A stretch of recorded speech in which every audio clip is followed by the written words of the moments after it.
How about you've got this funky thing sitting here on the table here. What is that? So this is a neck brace made by Atlas. It's a really cool kind of design that they do. So these are designed to kind of keep your collarbones and your neck safe from, say, your helmet. Okay.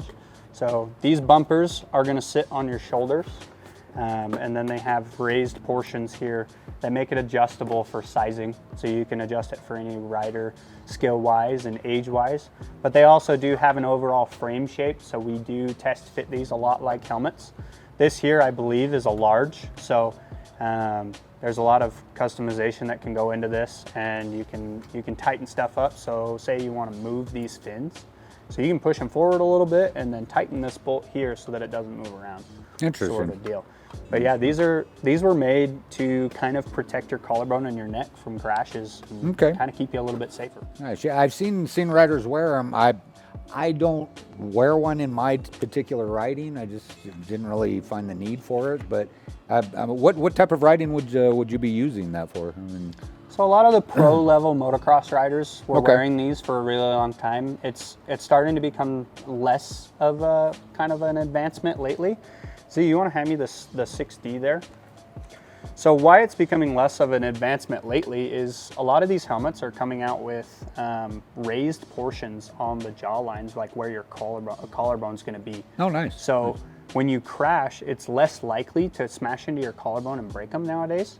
So really the only effect of a neck brace now with these high-end helmets is mostly going to be to protect your neck. And compression. Yeah, and compression So compression, what I'm talking about there is, so if we take this 6D, flip it upside down. So say you come down, right? You got this on and you come down, this can only compress to a certain point. Ah, interesting. So it's going to stop your body yeah, here. keep your spinal injuries down. Yeah. So that's it's not going to allow your body to compress your neck completely down. nice. The other thing it does do, and the reason it does help and people do still wear them, is when you do go down, it does limit your rotation of your helmet. Okay.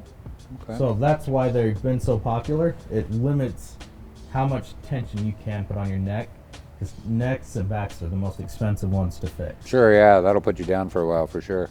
Awesome. Well, cool. Some cool options here. What about, let's just, how about the digits? Do we have anything for gloves or anything? What would you recommend for some gloves? We got a bunch for gloves. So gloves are important to fit and then what you're doing with them as well. So gloves are going to be great for every style of riding. You're not going to want to go out and have your hands directly on the grips because you're going to get some blisters like I've got here. It's really important to pick the glove for what you're doing. So Rob, you do supermoto. What out of these are you going to Those are the gloves that I run with. One reason I really prefer these is they've got a leather palm to them because I'm running on asphalt and dirt. A little higher rates of speed. I think our top speed in the straightaway is about close to 90 miles an hour in the short straightaway. So I want something that's going to give me some good palm protection. Plus, I really dig the carbon fiber knuckle protection too, because high impacts are high impacts. You want to avoid any kind of injury. I actually ride these out on single track riding too. I busted through trees on these. It just glanced it off, didn't give me any effect on that at all. Just kind of shook it off and kept riding. So that's one reason I prefer these. What about like blistering hot days if you're just doing some MX riding, that type of thing? So I personally prefer the super lightweight gloves. I like to be able to feel the bars. So I run a very thin glove. There's no protection to these. They're super vented, super thin. Like you hit a stick with this, or a tree, it's going right through it. But I mean, it's something that I prefer. Sure, I prefer a thin one. The big thing you'll notice with gloves is a lot of times, you'll get blisters. That's usually done, you're either doing a really hard ride, like Garrett's got a nice blister on his hand from his hard enduro. But most of the time, the problem you're running into with blisters is you're holding on too tight. Sure, yeah. That's the same reason people get arm pump also, is they're holding on too tight. You need to loosen your grip. You have a loose grip and you're not letting your hands slide around. You just kind of gripping it lightly. then you won't have as many blisters. Nice. So to touch on that too, what's really important is your riding posture when it comes to gloves. So what a lot of people don't understand is your riding posture affects what gloves are going to do for you. Oh, completely. So if you're riding really, really loose with your legs and you're kind of gripping the bars really tight, like Z's saying, you're going to get arm pump really fast and you're going to get blisters. That's one of two ways that you can get blisters really easily, is by holding the bars too tight. The other way that you can be doing it is if you're holding the bars way too loosely. So blisters most commonly are caused by friction. So if your hands are moving back and forth, like you're barely touching the bars, Sure, yeah. if they're sliding back and forth a ton, you're gonna get blisters still. So what's really important is having the right riding posture. You wanna ride, what most pros are saying is they ride 60% with their legs. Yeah. So you wanna grip the bike and have a good kind of riding posture so that you're less prone to get blisters. But it's gonna happen. It's one of the things that just happens in our sport. Oh yeah, totally. One of the things I always kind of drew. Oh yes, Jeff. Well, you talked about the riding styles, your hands, and so forth.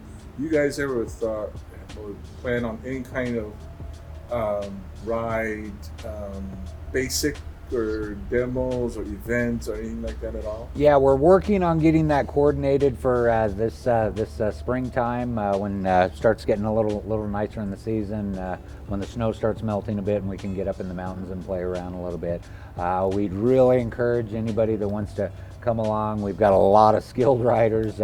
I coach. I know Garrett races. Brian, he does a little of kind of all around on all of it.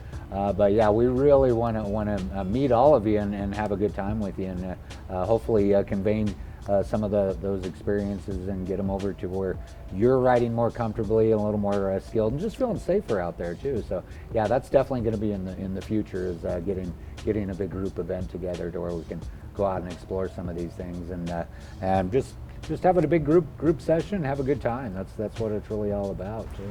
Do you plan on having any kind of schedule so that the group members and things like that could be able to anticipate and schedule their time to be able to attend? That is in the process. That definitely is in the process. So we haven't quite gotten it nailed down yet, but we're definitely working on that for sure. In the past, it's been like we've done it once a year so far. In the last 2 years, we've done it. With what we went through for the last couple of years, it was a little tougher, but we're trying to do it a little bit more. And like Rob was saying, we got varying skill levels just within our store here. And it's really fun for us. I went to one a year, maybe a year and a half ago. It was really fun to ride with a bunch of people with different skill levels. And we, like Rob's saying, we really do like to kind of get out and ride with everyone that we meet and buys bikes here. So when we do that kind of thing, we're gonna do our best to kind of announce it. So everybody that wants to come out, we can get them out and we can do all the fun stuff we like to do with them. Yeah, and don't be intimidated by skill level or anything like that. A lot of us are coaches. I coach in all different various environments. I know Garrett and Brian, they're always helping people out. We've got pro riders that also work for us as well. That everyone loves sharing their information because everyone wants to be a better rider out there too. So awesome questions. Good deal.